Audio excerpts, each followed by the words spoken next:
আসসালামু আলাইকুম। আজকে বানাবো বিটরুটের রুটি। এইজন্য বিটরুটকে কেটে ছিলিয়ে নিয়েছি এবং একটি গ্রেটার দিয়ে গ্রেট করে তার ভেতর থেকে রস বের করে নিয়েছি। এবার একটি পাত্রতে পানি দিয়ে তার মধ্যে এই বিটরুটের রসগুলো ছেড়ে দেব।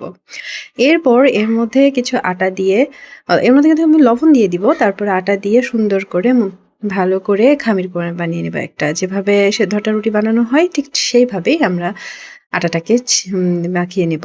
এরপর ভালো করে মুথে নেব। মুথে নেওয়ার পরে ভালো একটা ডো হয়ে যাবে। সেই ডো থেকে আমরা রুটি বানাবো। মূলত আমার ছেলে সবজি খেতে চায় না। কোনোভাবেই আমি ওকে সবজি খাওয়াতে পারি না। আর বিটরুটটা তো কোনোভাবেই আমি ওকে খাওয়াতে পারি না। প্রতিটা মায়ের মাথার ভিতর শুধু এটাই চিন্তা থাকে বাচ্চাকে কি করে পুষ্টিকর খাবার খাওয়াবে। না আমার মাথাতেও সেরকম কাজ করে সবসময়, যার কারণে ওর জন্য এরকমভাবে আমি রুটি বানাই। ওকে আমি মূলত এটাকে চিনিয়েছি লাল রুটি হিসেবে।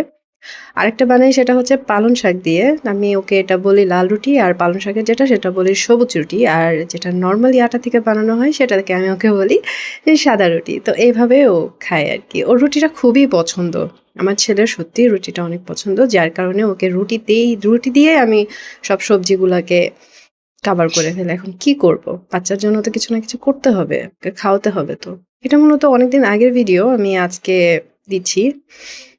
তো এইভাবে আমি রুটিগুলোকে বানিয়ে কিছু ফ্রোজিং করে রাখবো আর একটা ভেজে আমার ছেলেকে খাওয়াবো। ও মিষ্টি অনেক পছন্দ করে। যার কারণে এই রুটিটা আমি ওকে মিষ্টি দিয়ে খাওয়াবো। তো সবাই আমার ছেলের জন্য দোয়া করবেন, ভালো থাকবেন, সুস্থ থাকবেন এবং আমাকে ফলো দিয়ে পাশে থাকবেন। Thank you.